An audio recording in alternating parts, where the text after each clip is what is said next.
اپنے آپ کو، اور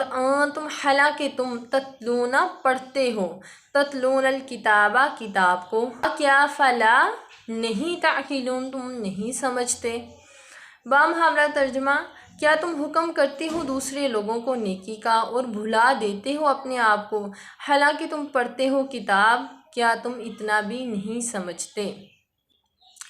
جس آیت مبارکہ 44 جو آیت مبارکہ ہے، 44 جو آیت مبارکہ ہے، یہاں پر خطاب بنی اسرائیل کے علماء سے ہو رہا ہے، اور ان کا کارنامہ جو ہے وہ اللہ تعالیٰ لوگوں کے سامنے لا رہے ہیں کہ ان کا معمول یہ ہوتا تھا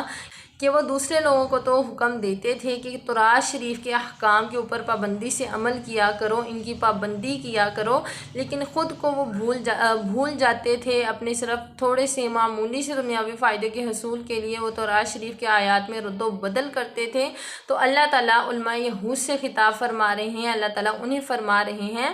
کہ تم دوسروں کو تو نیکی کا حکم دیتے ہو لیکن اپنے آپ کو تم بھول جاتے ہو، یعنی تم خود اس کے اوپر عمل نہیں کرتے ہو لیکن دوسروں کو تم اس کا حکم دیتے ہو، جو کہ بہت ہی غلط بات ہے۔ اپنے آپ کو بھلانا نہیں چاہیے، تم اس طرح سے اپنے آپ کے ساتھ زیادتی کر رہے ہو، تو دوسرے لوگ جو ہیں وہ اس کے اوپر عمل کر کے اپنے آپ کو کامیاب کر لیں گے، لیکن تم اپنے آپ کو ناکامی کی طرف لے جا رہے ہو، جو تمہارے لیے بہت ہی خطرناک ہے۔ تو اللہ تعالیٰ یہاں پر بالخصوص علماء یہود سے خطاب فرما رہے ہیں، اور بالعموم یہ ہم سب کے لیے ہے جو دوسروں کو تو نیکی کا کہتے ہیں لیکن اپنے آپ کو بھول جاتے ہیں۔ حضرت انس رضی اللہ تعالیٰ عنہ سے ایک روایت ہے، اس کا مفہوم بیان کرتی ہوں کہ معراج شریف کے شب نبی کریم صلی اللہ علیہ وآلہ وسلم کا غسل ہوا تو آپ نے دیکھا کہ کچھ لوگ ہیں جن کے ہونٹوں کو استغفراللہ آگ کی کینچی سے کاٹا جا رہا ہے، تو آپ نے جبرائیل علیہ السلام سے دریافت فرمایا کہ یہ کون لوگ ہیں، تو حضرت جبرائیل علیہ السلام نے جواب دیا کہ یہ دنیا کے خطیب ہیں، اور ایک روایت میں ہے کہ یہ مسلمانوں کے خطیب ہیں جو دنیا میں لوگوں کو تو نیکی کا حکم دیتے تھے لیکن خود اس کے اوپر عمل نہیں کرتے تھے۔ تو دیکھیں استغفراللہ کتنا خطرناک جو ہے وہ اس کا انجام ہے، جو دوسروں کو تو نیکی کا حکم دیتے ہیں لیکن اپنے آپ کو اس سے روکتے ہیں، تو یہ ایک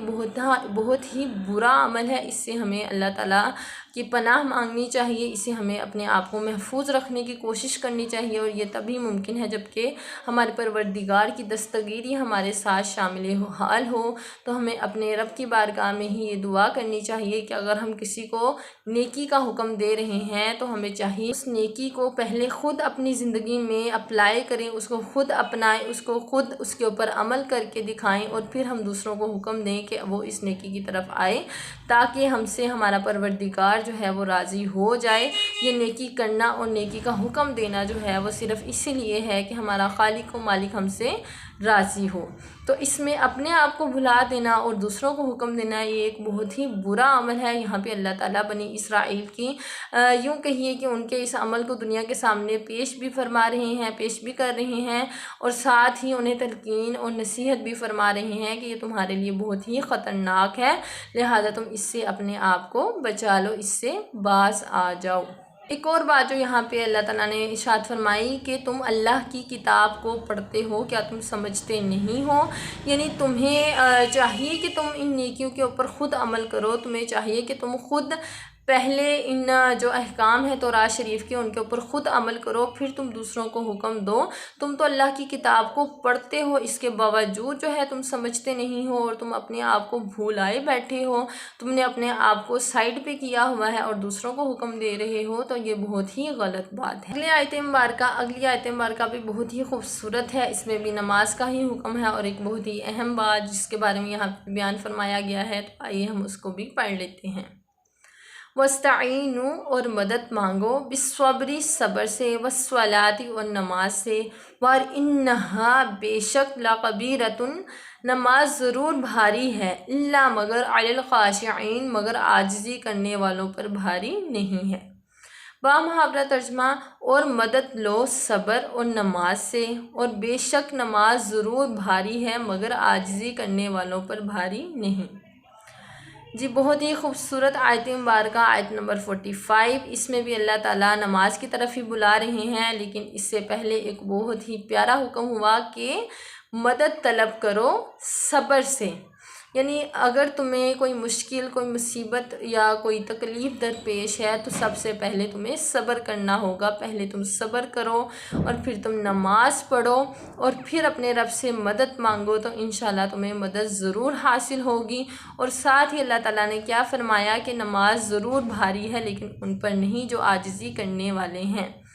کیونکہ نماز میں ہم سجدہ کرتے ہیں اور سجدے میں انسان جو ہے وہ اپنے رب کے بہت ہی زیادہ قریب ہوتا ہے، اور سجدہ استغفر اللہ کئی لوگوں کے اوپر بھاری ہے۔ تو اللہ تعالیٰ کیا فرما رہے ہیں کہ جو لوگ عاجزی کرتے ہیں، جو لوگ جھکتے ہیں اپنے پروردگار کی بارگاہ میں، ان کے لیے نماز جو ہے وہ مشکل نہیں ہے، ان کے لیے نماز جو ہے وہ بھاری نہیں ہے، ان کے لیے بہت ہی آسان ہے۔ تو اللہ تعالیٰ یہاں پر ایک طریقہ بیان فرما رہے ہیں جس سے کہ ہمیں مدد مانگنی چاہیے۔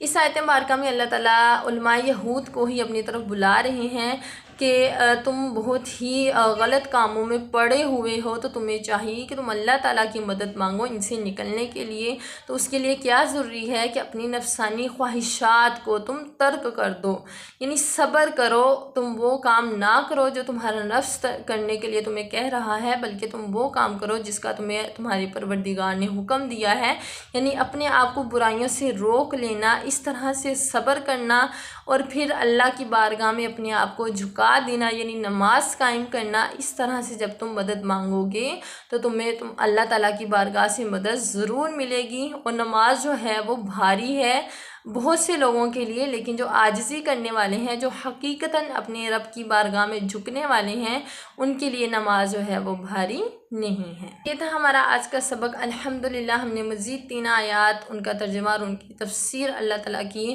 فضل سے، اللہ تعالیٰ کی کرم نوازی سے جو ہے وہ پڑھ لی ہیں۔ بس اللہ کریم سے یہی دعا ہے کہ ہمارے پڑھنے پڑھانے میں کوئی کمی پیشی رہ گئی ہو یا کوئی غلطی کوتاہی ہو گئی ہو تو اللہ کو ہمیں معاف فرمائے اور ہماری اس کار خیر کو اپنی بارگاہ الہی میں قبول و منظور فرمائے۔